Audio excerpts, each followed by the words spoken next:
Selamat malam saudara, Assalamualaikum warahmatullahi wabarakatuh. Anda menyaksikan Indonesia Bicara malam hari ini bersama saya Maya Karim.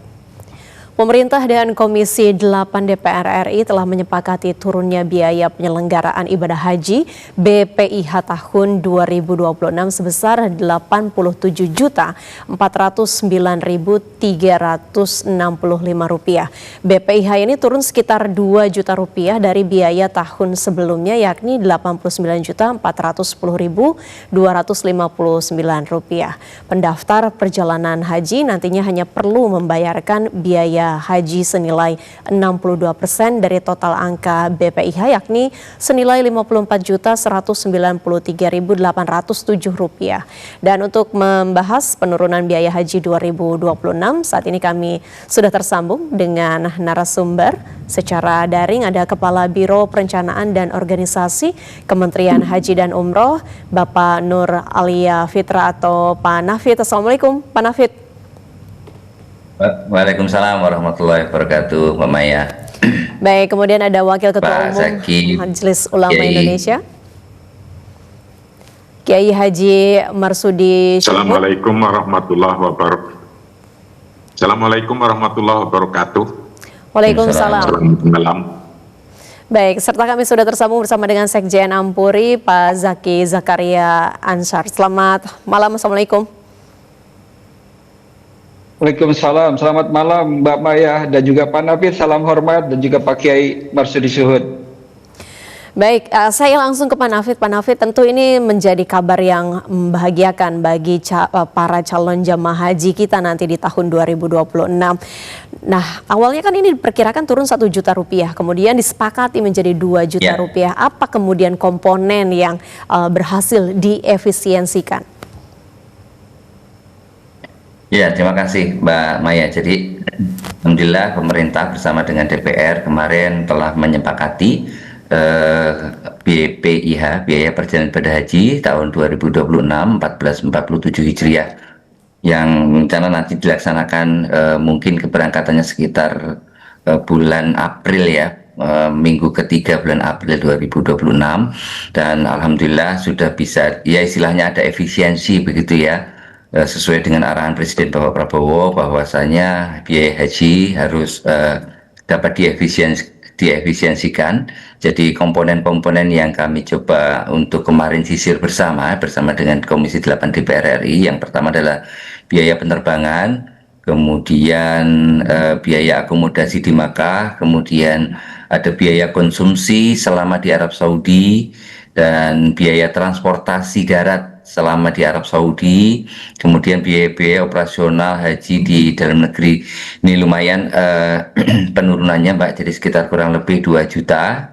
Tadinya pemerintah mengusulkan penurunan 1 juta, kemudian setelah dilakukan pembahasan secara mendetail, kemudian bersama dengan DPR menurunkan menjadi kurang lebih 2 juta. Jadi ini patut untuk kita sambut bersama, dan ini bukan karena adanya keinginan dari pemerintah Saudi, bukan, tapi ini adalah sepenuhnya adalah kebijakan dari efisiensi setelah kita sisir lagi antara pemerintah dengan Komisi 8 DPR RI, dan itu juga kita kita melakukan proses-proses penjajakan begitu ya Mbak. Jadi harga-harga akomodasi, konsumsi, transportasi di Arab Saudi itu kita telah melakukan penjajakan di sana, sehingga kita masih bisa mengefisienkan harga-harga tersebut, sehingga kurang lebih turun 2 juta. Itu Mbak Maya. Baik, kemudian muncul pertanyaan dan kekhawatiran apakah ini nantinya akan mengurangi layanan bagi para jamaah haji atau seperti apa Pak Nafit? Ya, jadi pemerintah berkomitmen untuk tetap walaupun harganya turun begitu ya, BPIH-nya turun, tapi kita harus tetap menjaga kualitas pelayanan, bahkan harusnya lebih baik daripada tahun yang lalu begitu ya. Dan memang kemarin dari beberapa penyediaan layanan, khususnya masyair begitu, khususnya layanan di Arafah, Musdalifah, Mina, itu kemarin kita sudah beberapa mendapatkan tambahan-tambahan ya, istilahnya grade-nya yang dulu D begitu, kemudian menjadi di-upgrade menjadi D+ begitu ya. Artinya nanti akan ada layanan-layanan tambahan yang diberikan oleh pemerintah kepada jemaah haji. Kemudian upaya-upayanya ini adalah yang pertama adalah melakukan lebih selektif dalam penyediaan akomodasi, konsumsi dan transportasi di Arab Saudi begitu. Kemudian menyusun spesifikasi teknis layanan ini lebih detail lagi dan lebih banyak untuk menu, mungkin variasinya lebih banyak Mbak. Jadi misalkan tahun lalu itu hanya seminggu sekali ketemu variasinya muternya gitu ya. Nah tahun ini variasinya menjadi 2 minggu sekali. Jadi misalkan menu pagi ini nanti akan ketemu lagi 2 minggu lagi gitu. Jadi variasi menunya lebih banyak, lebih ini lagi, lebih banyak. Kemudian gramasi makan itu juga tahun ini juga ditambahkan lagi khususnya untuk yang karbohidrat ya, karena memang jamaah haji kita membutuhkan karbohidrat lebih banyak begitu ya, kurang lebih kita tambahkan 20 gram gitu ya, dari 150 gram jadi 170 gram. Kemudian juga kita tambahkan sayuran begitu ya. Kemudian lauknya juga kita lebih variatifkan. Kemudian berikutnya juga kita melakukan penyusunan draft kontrak layanan ini secara lebih detail Mbak. Jadi hak dan kewajiban dari penyedia layanan ini kita detailkan sehingga ketika ada one prestasi itu kita bisa meminta istilahnya apa ya, tuntutan ganti rugi, kemudian ada kompensasi, kemudian bisa jadi denda begitu ya, yang nanti dikenakan kepada para penyedia layanan. Berikutnya juga kami sampaikan bahwa kami lebih mengefisienkan, kita tidak ada lagi ceritanya apa ya istilahnya feedback begitu ya. Nah, artinya ada biaya-biaya kebocoran yang kemarin sempat rame gitu ya, kita tidak ada seperti itu, bahwa seluruhnya clean, tidak ada lagi istilahnya orang yang bisa nitip-nitip terkait dengan biaya haji ini, sehingga semuanya akan diberikan kepada jemaah haji secara maksimal. Itu Mbak Maya. Baik, dari segi biayanya ada penurunan, namun untuk pemberian layanan justru ada sejumlah upgrade di sana. Saya ingin ke Kiai Marsudi.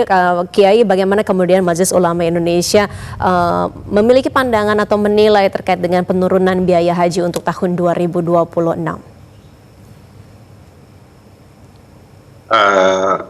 Alhamdulillahirrahmanirrahim, jika biaya haji ini adalah turun karena efisiensi, maka mudah-mudahan ini menjadi lebih baik dan lebih murah. Namun saya ada pertanyaan sedikit, bahwa ibadah haji ini bisa berjalan, itu total nilainya sesungguhnya yang dikeluarkan oleh pemerintah itu ada 87.409.366. Namun dibayarkan oleh jamaah haji 54.193.807. Lalu kekurangannya itu dari mana? Kekurangannya itu adalah dari nilai manfaat BPKH yang mengupayakan mencari nilai manfaat atas setoran haji yang terdahulu dikelola di BPKH, yang dalam tahun ini menyumbang 33.215.559. Nah, pertanyaan saya ini, selain turunnya karena dari efisiensi, apakah ini juga karena kenaikannya nilai manfaat yang dihasilkan oleh BPKH atau tidak? Saya ingin lebih dalam untuk mengetahui kalau tahun lalu nilai manfaat yang dihasilkan dari BPKH itu berapa, kalau sekarang kan 33.215.559. Nah, jika nilai manfaatnya ini tambah, kemudian pelaksanaannya itu efisiensi, maka disitulah nilai pembayaran masyarakat untuk haji menjadi turun. Nah, ini apa karena naiknya nilai manfaat dari BPKH atau karena semata-mata efisiensi? Itu yang mungkin coba minta dijelaskan dari BPH tadi. Terima kasih. Baik, saya akan langsung ke Pak Nafit. Bagaimana tadi menyoroti soal hitung-hitungannya? Apakah ini memang ada kenaikan yang signifikan nilai manfaat dari BPKH atau seperti apa jika didetailkan? Ya, jadi begini Pak Kiai, jadi angka nilai perbandingan antara nilai manfaat dengan BP itu sama persis dengan yang tahun lalu Pak. Artinya kalau tahun lalu itu penggunaannya 62% untuk BP, kemudian 38% untuk nilai manfaat, maka tahun ini masih dengan skema yang sama. Artinya ketika ada penurunan BP, otomatis akan ini adalah penurunan begitu ya. Kita nggak ingin nambah lagi Pak Kiai, apa namanya, BP dipakai apa nilai manfaatnya dipakai banyak-banyak, karena memang itu kita tidak apanya istilahnya itu kan nilai manfaat bareng-bareng ya dari kumpulan 5,4 juta jemaah kita kan yang sudah antri. Nah, ini juga menjawab yang Pak Kiai bahwasanya kami saat ini Pak kami menetapkan pemberangkatan ini, kuota haji ini adalah berdasarkan jumlah daftar tunggu yang ada di masing-masing provinsi. Nah, sehingga ini akan semua rata, Pak. Jadi mulai dari Aceh sampai dengan Papua ini punya waktu tunggu yang sama. Artinya jemaah-jemaah nanti ketika nanti diberikan nilai manfaat, dia waktu menunggunya sama. Jadi kan kalau yang selama ini kemarin masih di Kementerian Agama itu kan bisa jadi waktu tunggunya berbeda-beda Pak. Antar provinsi bisa berbeda-beda. Nah, ketika mereka berangkat, maka otomatis ya ada provinsi yang pendek, sementara nilai manfaatnya itu harusnya pendek juga gitu. Sementara ada provinsi yang panjang begitu ya. Nah, ini harusnya dia lebih banyak menerima manfaat gitu. Nah, setelah ada di Kementerian Haji dan Umroh, maka kami membagi kuota ini kita sama ratakan, jadi seluruh provinsi semuanya sama, sehingga prinsip first come first serve ini benar-benar bisa terjadi. Jadi keadilan ini tidak hanya untuk orang mengantri begitu ya, tapi keadilan juga terkait dengan nilai manfaat yang nantinya akan dinikmati oleh jemaah haji kita. Itu Pak Kiai. Oke, baik. Itu Ya, terkait dengan penjelasan mungkin juga detailnya. ada satu tambahan pertanyaan bahwa tadi nilai manfaat dari BPKH itu berapa persen tadi? Dikurangi 62. 38% Pak. 38%. Betul. 38% ini kan per tahun, kemarin juga 38% ya. Betul Pak. Biasanya ya, dari 38% ini kan ini hasil murni dari nilai manfaat. Ini benar-benar dari BPKH itu menghasilkan 38% nilai manfaatnya ini, kemudian totalitas diserahkan untuk membiayai menambah BPIH-nya, atau sesungguhnya karena dipatok oleh DPR harus mengeluarkan segini padahal hasilnya tidak segini, yang kemudian nanti bisa makan buntut, kira-kira begitulah, sop buntutnya kemakan. Itu tolong coba itu dijelaskan. Ya baik Pak, jadi memang pemerintah dalam hari ini Kementerian Haji dan Umroh kita ingin agar dengan DPR ini punya semangat yang sama Pak. Jadi menurunkan nilai manfaat, karena memang nilai manfaat ini kan ya istilahnya bunga begitu ya Pak, yang itu kemudian menjadi subsidi bagi jemaah haji kita. Nah, kita ingin agar jemaah itu semakin mandiri, tidak ada ya istilahnya apa ya, mereka benar-benar berangkat karena istitoahnya begitu ya Pak ya, sehingga apa namanya, kita berusaha untuk ke depan terus menurunkan nilai manfaat dan membaginya kepada jemaah-jemaah yang siap berangkat. Atau kalaupun memang BPKH begitu ya Pak, BPKH itu punya hitung-hitungan tersendiri terkait dengan berapa apa namanya penghasilan dia begitu ya, nilai manfaat yang dia dihasilkan dalam 1 tahun ini itu memang BPKH Pak, tapi dari pemerintah, di Kementerian Haji dan Umroh itu kita tidak ingin ketika misalkan penghasilannya 10 kita pakai 10 gitu Pak, tapi kita tidak sampai segitu. Jadi bagaimana agar nilai manfaat ini benar-benar tidak di semena-mena kita bisa pakai begitu Pak. Dan memang kita akan bagi kepada jemaah haji yang memang kita sudah atur daftar tunggunya, supaya orang-orang ini yang berangkat ini waktu tunggunya sama semua Pak. Jangan sampai ada orang yang lebih pendek menikmati nilai manfaat yang sama dengan orang yang waktu tunggunya lebih panjang. Kira-kira begitu Pak Kiai. Oke, baik. Jadi penggunaan nilai manfaat dari BPKH ini diatur secara bijaksana, harapannya untuk ke depan. Saya ingin beralih ke Pak Zaki. Pak Zaki, bagaimana kemudian Ampuri melihat adanya penurunan biaya haji ini walaupun untuk biaya haji peserta reguler ya? Ya, pertama apresiasi ya kepada Bapak Presiden yang 2 kali penyelenggaraan haji di masa jabatannya ini diturunkan 2 kali berturut-turut, dan juga apresiasi juga kepada Kementerian Haji Umroh Indonesia yang dipimpin oleh Kiai Haji Irfan Yusuf Hasim, dan juga di sini ada Pak Nafid ya. Ini kita apresiasi yang pertama. Karena ya memang Ampuri menangani haji khusus, tapi saya secara pribadi juga penyelenggara haji reguler memiliki KBIH. Jadi tentu kita bahagia melihat penurunan haji yang 2 kali berturut-turut, yang asalnya BPIH itu 89 juta menjadi 87 dan berkurang 2 juta, dan BP-nya berkurang juga dari 55 menjadi 54, jadi ada penurunan 1 juta.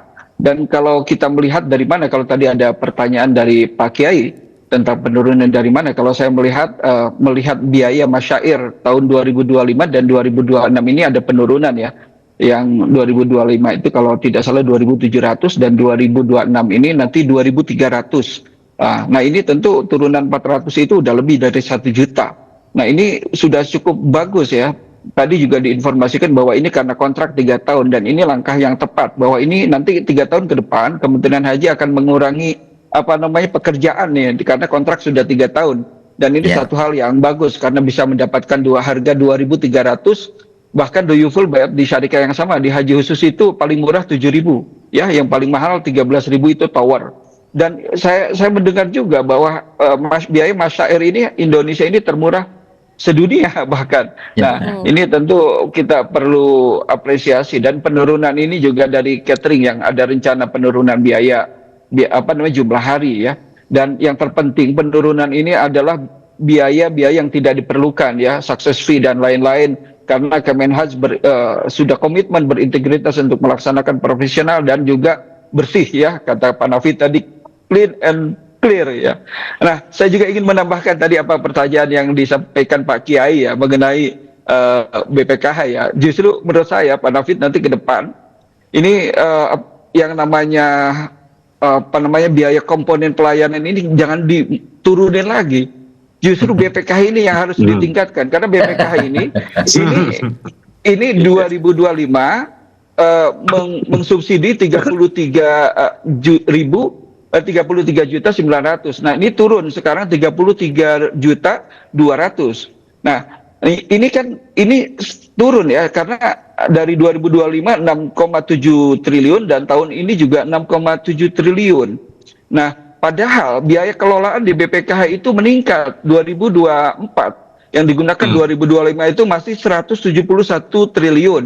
Sekarang itu sudah 188 triliun. Kalau saya hitung 188 triliun dibagi 203.320 jamaah reguler, ini cuma 37 triliun. Nah ini kurang dari 3%, kurang dari 4%, mohon maaf. Oleh karena itu, moga-moga ke depan BPKH ini betul-betul bisa mengelola dana haji lebih ini lagi ya, lebih lebih hebat lagi, karena kita kan baru-baru ini mendengar ya dari Menko Investasi ya, Dan misalkan bahwa Indonesia ini memiliki Indonesia Sovereign Wealth Fund, Indonesia Investment Authority INA ya. Ini menjelaskan bahwa 5 tahun kalau taruh 50 triliun, 5 tahun ke depan bisa ada 1.000. Ini contoh misalkan ya, artinya bukan berarti harus ke situ. Ini menteri yang berbicara seperti ini. andai-andai ya ke depan seandainya BPKH bisa seperti INA ini ya, ini tentu ke depan mungkin haji reguler bisa gratis nih Pak Kiai. Tapi ya itu karena sekarang ini saya pernah mengikuti DPU di DPR RI ya pembahasan ini.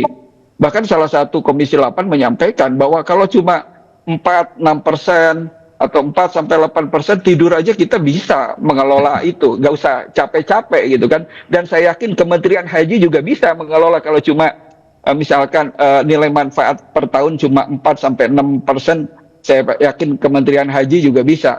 Tapi ya moga-moga BPKH kita support ya, moga-moga ke depan bisa lebih meningkatkan lagi nilai manfaat untuk haji reguler. Baik, ada dua catatan, satu apresiasi atas penurunan biaya haji, kedua ada persoalan terkait dengan peningkatan nilai manfaat yang dananya dikelola di BPKH. Oke, kita akan melanjutkan perbincangan, namun kita harus jeda sejenak. Pemirsa tetaplah bersama kami. Kita akan kembali sesaat lagi.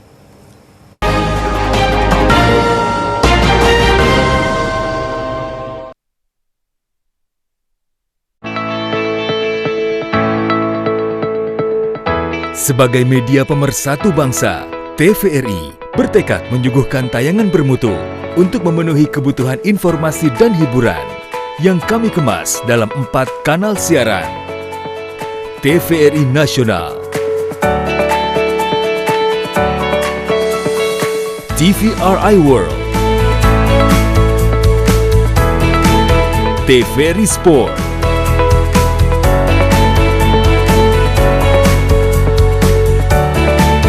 TVRI Stasiun Penyiaran Daerah, TVRI hadir sebagai garda terdepan penyiaran Indonesia yang mendukung Asta Cita. TVRI, media pemersatu bangsa.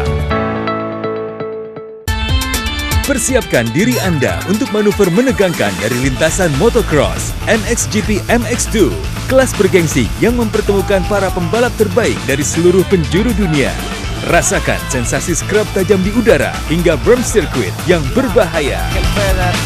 Jangan lewatkan aksi spektakuler para riders elite di setiap lintasan penuh tantangan. MXGP MX2, saksikan hanya di TVRI Sport.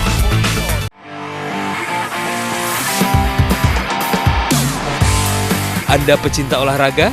Perbaharui informasi Anda seputar dunia olahraga dengan menyaksikan Monitor Olahraga. Saksikan Monitor Olahraga setiap hari pukul 00 waktu Indonesia Barat di TVRI Nasional dan TVRI Sport.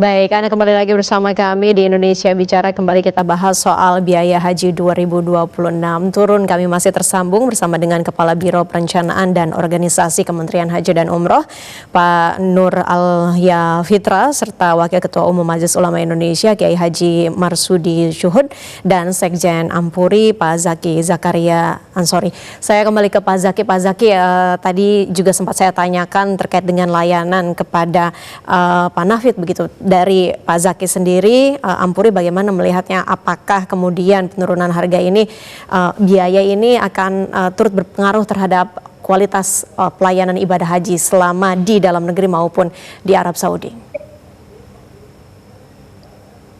Ya, Mbak Maya, prinsipnya kan kalau secara teori ada uang, ada barang ya, no money, no service gitu.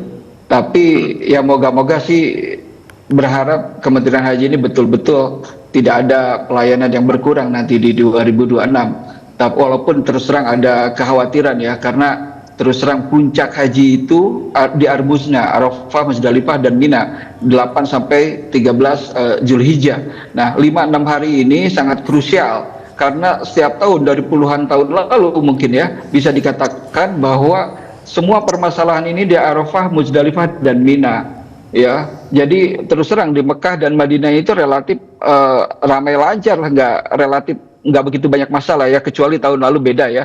Nah, tapi yang jelas moga-moga sih penurunan biaya masyair ini, karena tadi saya sampaikan bahwa biaya masyair ini cukup murah dan termurah sedunia Indonesia ini, karena bahkan lebih murah daripada negara-negara Afrika. Yang saya dengar yang termurah negara lain itu 3.000, Indonesia bisa mendapatkan 2.300. Ya, artinya mungkin itu karena jumlah jamaah kita yang begitu banyak dan juga kontrak selama 3 tahun. Nah, justru mengenai berbicara masalah layanan, kita berharap moga-moga ke depan tahun depan ya terus terang bisa mempelajari dan menjadi pelajaran penyelenggaraan haji tahun ini. Moga-moga yang ke depan tidak terjadi lagi hal-hal kekurangan-kekurangan tahun ini. Dan yang jelas ke depan kalau misalkan pemerintah masih mau menurunkan, jangan di biaya masyair atau Arbuzna. Moga-moga nanti ke depan Arbuzna itu ditingkatkan biayanya biar fasilitasnya lebih meningkat lagi. Tapi mungkin nanti ke depan kalau misalkan mau itu adalah di hotel. Kalau mau ada penurunan harga lagi, itu efisiensi lagi itu di hotel. Karena hotel memang dari dulu masih bisa ada potensi. Terus di penerbangan, apalagi tahun ini biaya aftur dan biaya minyak bumi lebih murah ya. Dari tahun-tahun lalu cuma $58 per barel. Nah, ini tentu bisa menjadi ini, dan juga catering. Catering ini yang bisa dinegosiasikan dengan tanpa mengurangi layanan. Dan menjadi perhatian juga bahwa tahun ini petugas haji daerah bukan ditiadakan tapi dikurangi. Nah, ini harus menjadi perhatian. Idealnya sih pemerintah memberikan pembimbing untuk KBIH itu jangan 140, idealnya 50 atau 90 karena petugas haji daerah sudah dikurangi banyak. Moga-moga sih nanti menjadi pertimbangan pemerintah untuk memberikan ya karena seperti tahun lalu kejadian-kejadian itu kalau bersama KBIH kan bisa ditangani ya, ada bimbingan. Tapi kalau jamaah tanpa KBIH ini yang menjadi masalah. Moga-moga ke depan bisa Kemenhaj bisa mempertimbangkan bahwa pembimbing KBIH itu jangan 150 ya, malah justru dinaikkan, petugas daerah dikurangin, misalkan pembimbing KBIH juga dari 135 jadi 150, moga-moga bisa diturunkan 50 atau 90 idealnya, sehingga betul-betul KBIH ini bisa memberikan bimbingan dan layanan bisa mewakili pemerintah. Gitu. Jadi terus yang terpenting masalah layanan ini moga-moga pemerintah memperhatikan karena setiap tahun Arab Saudi itu memberikan award atau peringkat ya, karena setiap tahun itu ada award for excellency in serving the guest of Allah.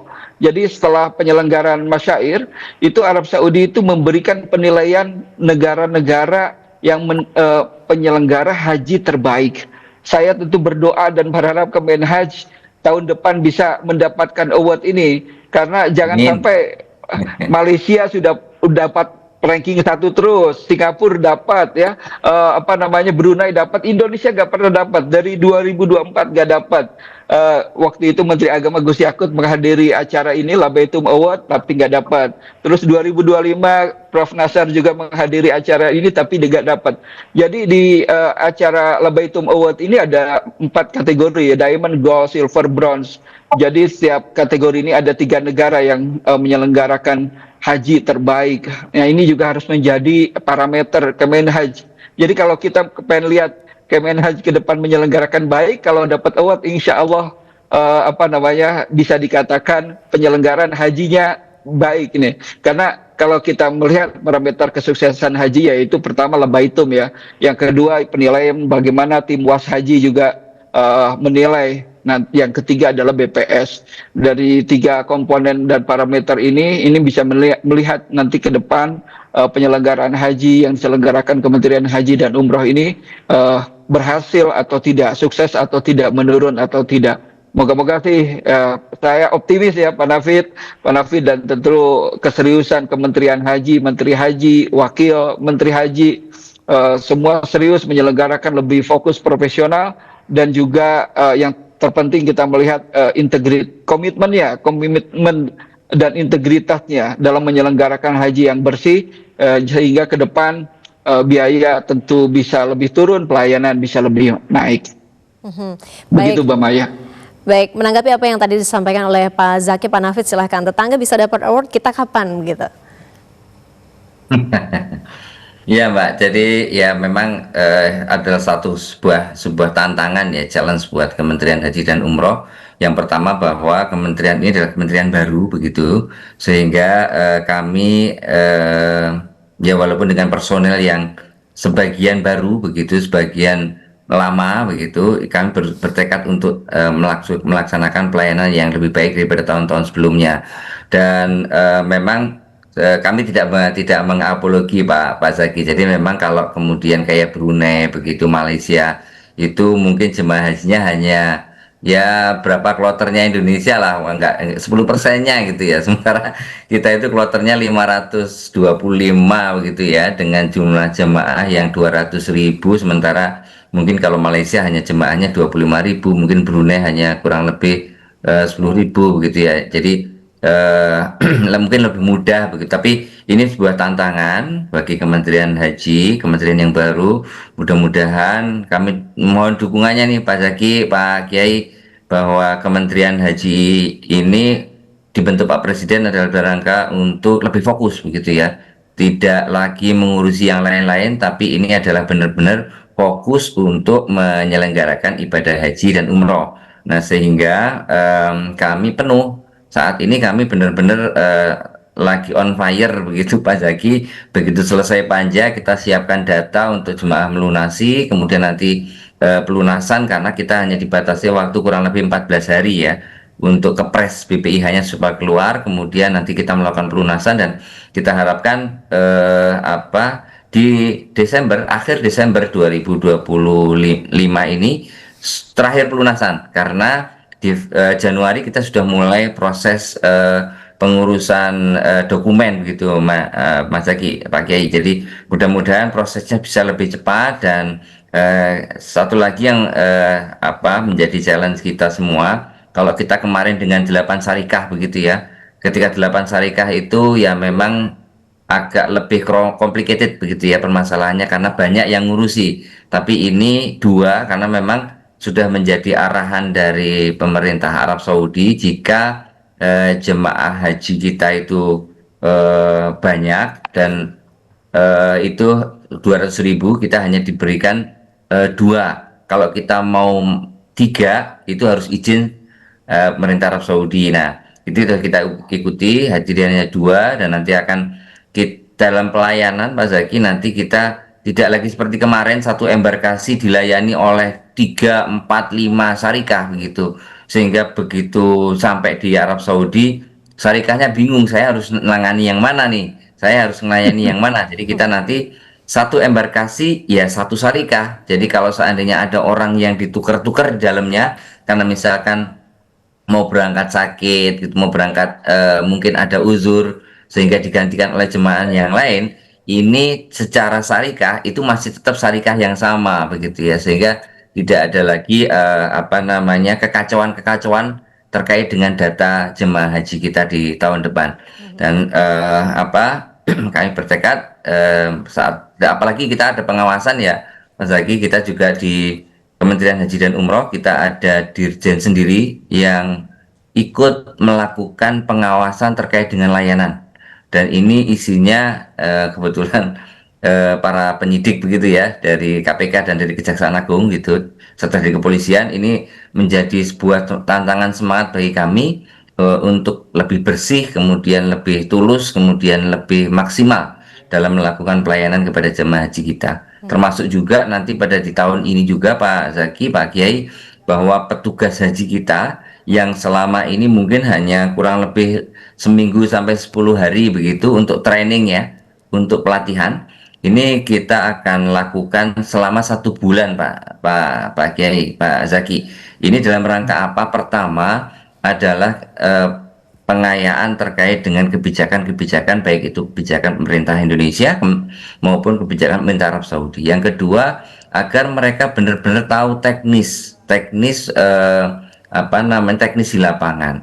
Kemudian yang ketiga, dia tahu problem solving. Kan selama ini ketika ada permasalahan itu setiap petugas itu bingung karena pelatihannya singkat, begitu nyampe sana dihadapkan oleh permasalahan, mereka tidak bisa langsung mengatasi masalah. Jadi harus tanya sini tanya situ, ketika nggak bisa lempar ke atas, katakanlah seperti itu ya. Nah, ini kita akan bekali dengan problem solving. Begitu juga berikutnya kita bekali dengan kemampuan bahasa komunikasi dasar ya, istilahnya bahasa Arab yang dasar untuk percakapan sehari-hari, sehingga tidak kemudian harus mengandalkan orang lain pada saat mereka akan melakukan komunikasi dengan para penyedia layanan. Kemudian yang terakhir adalah kita berikan penguatan fisik, Pak Zaki, Pak Kiai. Karena apa?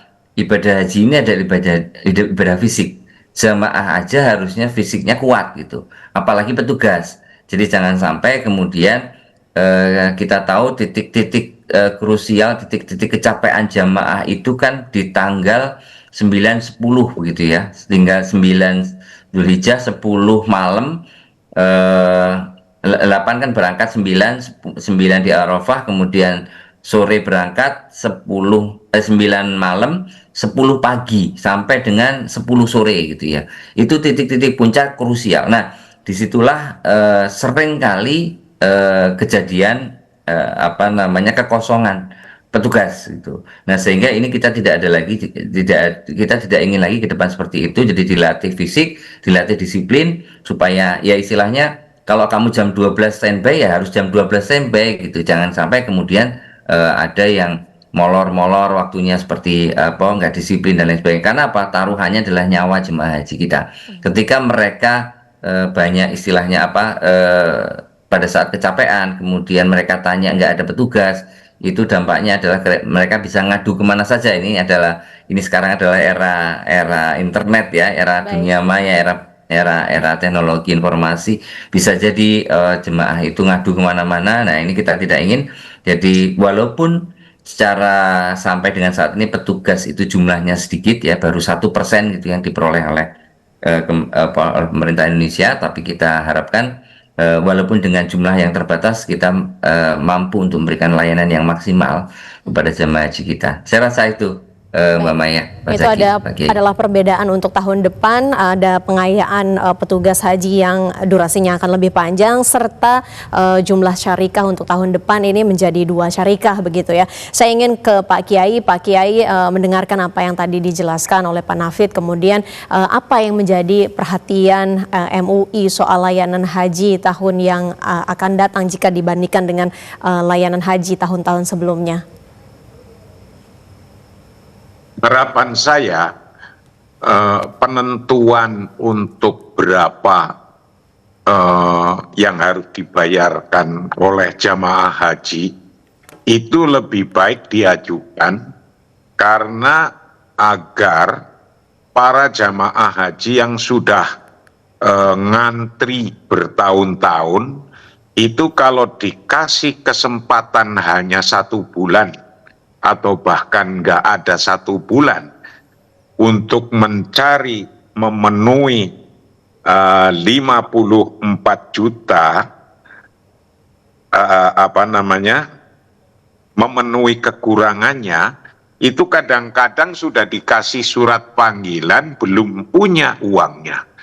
Lah maka ketika belum punya uangnya kan menjadi misalnya kemarin yang diundang sekabupaten itu 100 misalnya, itu yang 100 diundang pertama itu belum punya duit, kan menjadi turun lagi, yang belum punya duit menjadi akan tahun berikutnya. Nah, yang semacam ini mungkin apa nggak bisa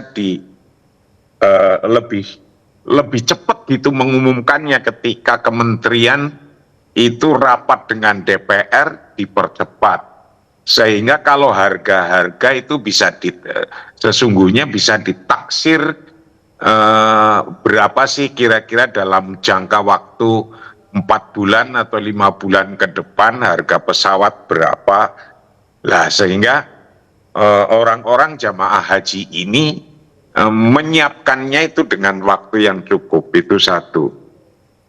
Nomor dua, bahwa efisiensi termasuk tadi digambarkan adalah penerbangan, transportasi darat, konsumsi, juga bisa masuk juga terhadap efisiensi jumlah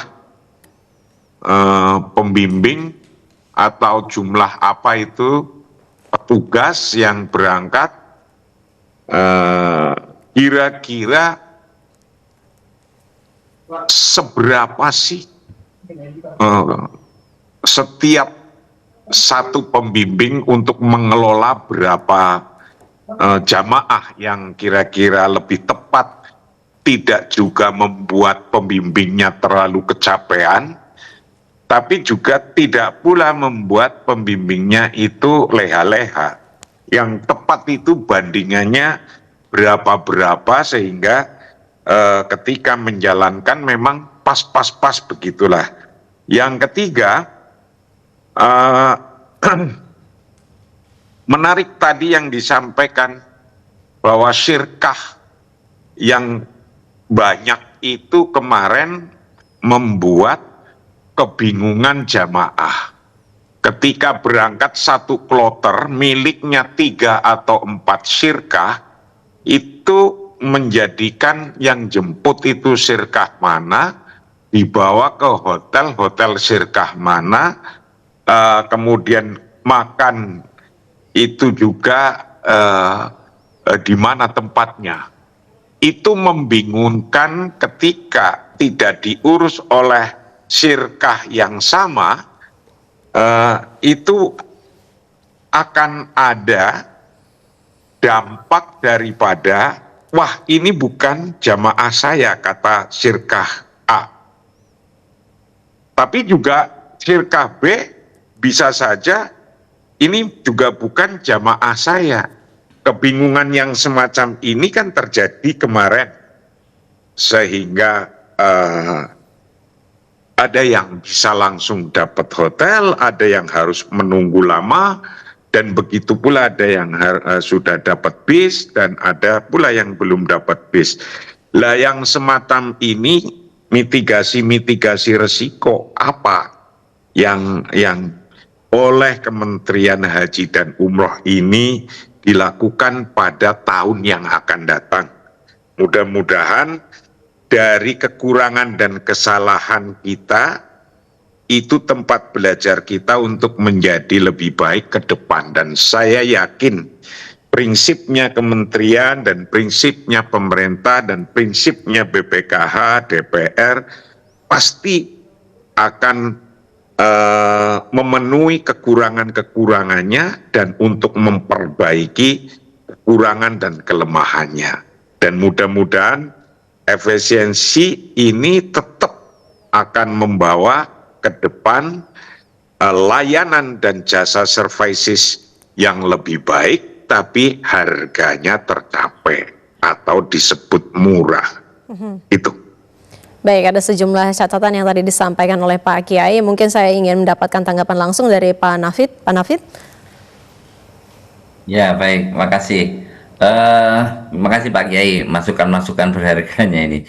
Yang pertama, kami diminta untuk lebih cepat untuk mengumumkan data jemaah ya. Jadi Pak Kiai, jadi untuk data jemaah itu sebenarnya sudah kita kirimkan ke daerah-daerah itu sejak bulan akhir Agustus Pak. Jadi kita sudah mengirimkan data jemaah yang berhak melunasi untuk tahun 2026 itu pada sejak bulan akhir Agustus. Dan alhamdulillah saat ini teman-teman di daerah sudah mengumpulkan gitu Pak, istilahnya sudah mengumpulkan kepada kami mana jemaah-jemaah yang siap, mana yang tidak siap begitu, sehingga proses-proses itu ke depan kita sudah bisa mitigasikan kira-kira apa yang tidak melunasi itu berapa kira-kira begitu ya Pak. Jadi pertama itu, kemudian juga dalam undang-undang yang baru Pak Kiai, jadi kita itu sekarang ada yang namanya apa ya, setoran cicilan gitu Pak. Jadi kalau misalkan kita setoran awal 25 juta, kemudian nanti saat ini, selama ini yang sebelum ini itu 25 juta, terus kemudian nanti baru setoran lunas setelah mau berangkat begitu. Nah, ini kita di undang-undang yang baru itu ada setoran cicilan, kita katakanlah itu Pak. Jadi nanti pada saat mereka memasuki masa tunggu begitu, mereka bisa melakukan semacam tabungan begitu Pak, dan itu langsung masuk ke rekening Menteri Haji dan Umroh Pak. Nah, kemudian nanti akan dikelola oleh BPKH begitu. Nah, ini dalam rangka untuk memberikan kemudahan agar jemaah ini tidak kaget kalau misalkan nanti ada misalkan ada kenaikan yang cukup signifikan, sehingga nantinya apa namanya, pada saat mereka harusnya berangkat jadi tidak berangkat karena nggak mampu untuk menjangkau apa biaya itu. Jadi sudah ada mekanisme itu, cicilan nanti akan kita atur apakah mungkin 2 kali, 3 kali, atau tidak terbatas gitu ya. Yang penting jemaah bisa melakukan setoran-setoran cicilan karena itu. Dan nanti mekanismenya adalah kalau biaya hajinya lebih rendah, maka akan kita kembalikan duit itu kepada jemaah. Tapi kalau misalkan masih kurang begitu, nanti berarti harus ada penambahan. Kemudian yang berikutnya terkait dengan menghitung ulang jumlah pembimbing. Kami ingin Pak. Jadi kami ingin banget sebenarnya menambah jumlah pembimbing ibadah, utamanya KBIHU begitu ya. Cuman memang saat ini Pak Kiai, Arab Saudi itu ya mereka ingin jadi tuan rumah di negaranya sendiri. Jadi mungkin syarikah itu sekarang sudah jadi IO gitu ya Pak Zaki ya, kira-kira port to port begitu ya, sehingga pelayanannya itu mulai dari jemaah turun dari pesawat itu sudah dilayani oleh syarikah, nanti kemudian masuk hotel, dikasih makan, kemudian nanti ke Arafah, ke Muzdalifah, ke Mina, kemudian nanti sampai ke Madinah, pulang ke Indonesia, sampai di bandara Madinah itu dilayani sepenuhnya oleh syarikah. Nah, ini kemudian membuat kebijakan bahwa petugas haji Indonesia itu dikurangi, yang tadinya 2%, yang selama ini 2% Pak Kiai, jadi kurang lebih ada 4.400, sekarang hanya menjadi 1%, artinya hanya 2.200-an gitu ya. Nah, kita tahu bahwa kloter kita 500, kalau petugas kloter 500 berarti kalau misalkan ada 2 petugas kloter berarti sudah 1.000 gitu ya. Itu sudah tinggal separuh lagi Pak. Nanti yang Arab Saudi nggak ada gitu ya. Kalau tadi 3 menjadi 1.500 atau 1.600 begitu. Semakin dikit ya petugas PPIH Arab Saudinya. Jadi yang nangani di sana. Oleh karenanya maka kemarin di undang-undang memang disebutkan bahwa jadi dinaikkan itu ya. Artinya petugas KPIHU-nya dinaikkan menjadi 151 rasionya. Ketika ada jemaah 151, maka diberikan 1 petugas begitu. Nah, memang ini terjadi ya istilahnya cukup diskusi yang cukup panjang Pak antara pemerintah dengan DPR. Memang dikarenakan keterbatasan terkait dengan kuota. Jadi kalau kita semakin banyak begitu ya, kita semakin banyak itu memberikan kuota kepada pembimbing, kepada petugas, maka ini akan juga gerus begitu ya Pak, ya kan, gerus kuota yang diberikan kepada kita, baik itu kuota jamaah maupun kuota petugas. Nah, mungkin salah satu yang perlu untuk digalakkan ke depan barangkali Pak Kiai, tadi yang sampaikan Pak Zaki tadi kait dengan KBIHU ya, artinya kita dengan semangat Kementerian Haji yang baru, kita nanti ada Direktur Jenderal Bina Haji dan Umroh. Jadi nanti pembinaan haji kita harapkan lebih intensif lagi Pak Kiai, Pak Zaki. Jadi tidak hanya pada saat orang mau berangkat, tapi pada saat orang itu mulai mendaftar itu sudah diberikan bimbingan-bimbingan secara lebih intensif begitu ya. Baik. Supaya jemaah pada saat nanti berangkat tidak kemudian gagap sampai di sana. Kemudian berikutnya baik juga terkait dengan mitigasi risiko. Mungkin ada beberapa hal Pak Kiai yang nanti kita akan lakukan. Yang pertama, pembagian nusuk itu kita lakukan di Indonesia Pak. Jadi kita sudah minta ke Syarikah agar Iya. pembagian nusuk itu tidak di Arab Saudi, tapi adanya di Indonesia karena khawatir kalau di Arab Saudi crowded Pak. Jadi kita udah Iya. tahu jemaah kita bingung begitu, udah bingung dibagi kadang-kadang nggak ngeh gitu, walaupun namanya dipanggil-panggil begitu Pak. Dan ngasihnya juga nggak tahu kapan. Nah, oleh karenanya nanti kita kemarin sudah bersepakat dengan dua syarikat tersebut bahwa pembagian kartu nusuk nanti di Indonesia. Jadi sama dengan pada saat mereka mau berangkat, begitu di embarkasi dikumpulin, nah itu nanti mereka akan dibagikan kartu nusuk. Khawatirnya kalau dibagi di rumah Pak, di kabupaten kotanya hilang itu nanti. Khawatirnya itu. Nah, kemudian juga pada saat nanti berangkat itu jadi pemerintah Arab Saudi sudah memberikan apa ya, sudah memberikan aplikasi begitu Pak, supaya nanti pada saat berangkat dari tanah air itu duduknya di B1, nomor duduknya 1. Nanti pada saat turun di Arab Saudi itu sama Pak. Nah, kemudian sudah ada orang B1 nomor 1 ini kamarnya di hotelnya di hotel A, kamarnya kamar nomor berapa. Jadi itu sudah sampai sedetil itu Pak. Ini dalam rangka untuk ya apa ya istilahnya mengurangi kekrodetan, memberikan kepastian kepada apa namanya kepada jamaah-jamaah kita ke depan. Dan juga Pak Nafid, mohon maaf terkait saya dengan potong. transportasi yang kemarin tahun lalu evaluasinya adalah terlambat memberangkatkan ke Arafah gitu ya Pak ya. Itu karena salah satunya ada karena banyaknya gitu ya, banyaknya syarikat. Kita mencoba Banyaknya syarikat. Kalau sekarang berapa itu? Berapa syarikat? Baik. hanya 2 Pak, sekarang hanya 2. Jadi Mohon maaf saya potong, kita lebih Pak Nafid. sederhana lagi Pak. Kita di Iya. penghujung dialog, mungkin apa yang ingin disampaikan dari masing-masing narasumber secara singkat. Saya mulai dari Pak Zaki. Apa catatan Pak Zaki? Singkat Pak. Ya, Mbak Maya, sekarang pemerintah sudah menurunkan biaya, tapi tetap pelayanan harus terjaga. Jadi ke depan kalau bisa orientasinya itu pelayanan lebih baik, lebih memuaskan, dan harus masuk penyelenggara haji yang mendapatkan award. Ya, moga-moga ke depan begitu Indonesia, sehingga bisa diakui nih oleh penyelenggara Saudi bahwa Indonesia sudah menyelenggarakan dengan baik. Itu saja insya Allah. Baik, dari Pak Kiai, apa yang ingin disampaikan secara singkat Pak? 2 hal. Bisanya harga itu turun karena 1 efisiensi, nomor 2 adalah karena nilai manfaat BPKH naik.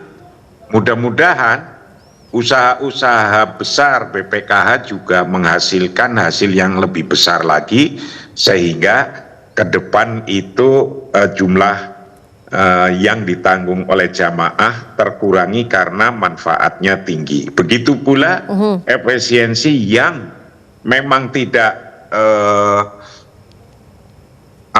mengganggu perjalanan haji dan itu mengakibatkan harga menjadi turun, maka itu lebih baik, dan insya Allah bangsa Indonesia akan mendapatkan haji mabrur dengan jumlah harga yang terjangkau oleh masyarakat. Yang terakhir, saya mengucapkan apresiasi kepada pemerintah dan juga DPR dan juga kementerian baru dan juga BPKH yang terus berusaha untuk meningkatkan nilai manfaatnya. Mudah-mudahan kerjasama yang baik antara pemerintah Indonesia dan Saudi itu tetap terjaga, sehingga kemaslahatan itu diambil oleh bangsa Indonesia dalam pelaksanaan haji ini. Terima kasih. Baik, terima kasih Pak Kiai. Terakhir dari Pak Nafid, silakan. Ya, terima kasih Mbak Maya. Dari kami sekali lagi terima kasih juga atas dukungan dari ini Pak Zaki nih, tokohnya PIHK, kemudian Pak Kiai, tokoh masyarakat MUI kita kenal, dan kemudian juga seluruh masyarakat Indonesia, kemudian DPR juga kemarin sudah sangat intens untuk berkomunikasi dengan kami untuk efisiensi, dan kami mohon dukungan, mohon doanya sekali lagi karena proses penyediaan haji terus berjalan. dan mudah-mudahan nanti sampai pada titik pemberangkatan jemaah seluruhnya bisa dapat diberangkatkan dengan baik, dengan sehat, kemudian di sana melaksanakan ibadah haji, pulang mabrur begitu, dan mudah-mudahan bawa berkah bagi semuanya. Dan kami ingatkan Bapak Ibu sekalian, bagi jemaah-jemaah yang akan berangkat, ini mohon agar benar-benar bisa menjaga kesehatannya dengan baik gitu ya, mempersiapkan kesehatannya supaya nanti pada saat berangkat benar-benar bisa berangkat dan bisa melaksanakan ibadahnya, kemudian seluruh rukun, seluruh rangkaian ibadah haji dapat dilaksanakan dengan baik dan kembali ke Indonesia dengan selamat, sehat, dan mencapai kemakmuran. Itu Mbak Maya, Pak Kiai, Pak Zaki. Baik, tentu kita mengucapkan selamat bertugas untuk Kementerian Haji dan Umroh. Tentu untuk tahun pertama pelaksanaan dari kementerian ini akan menemukan sejumlah tantangan. Selamat bertugas. Sekali lagi tentu kita mengharapkan penyelenggaraan haji yang jauh lebih baik lagi. Untuk itu kita berharap banyak manfaat yang didapatkan dari perbincangan kita pada malam hari ini. Terima kasih Pak Nafid, Pak Kiai Marsudi, dan Pak Zaki sudah bergabung di Indonesia Bicara. Salam sehat untuk semuanya. Selamat malam. Terima kasih Mbak Maya dan semua, Pak Kiai, Pak Nafid, Pak Kiai, Mas Zaki. Terima kasih. Assalamualaikum. Assalamualaikum. Waalaikumsalam warahmatullahi wabarakatuh. Dan saudara, demikianlah Indonesia Bicara untuk malam hari ini. Saya Maya Karim, mewakili kerabat kerja bertugas, pamit undur diri. Sampai jumpa.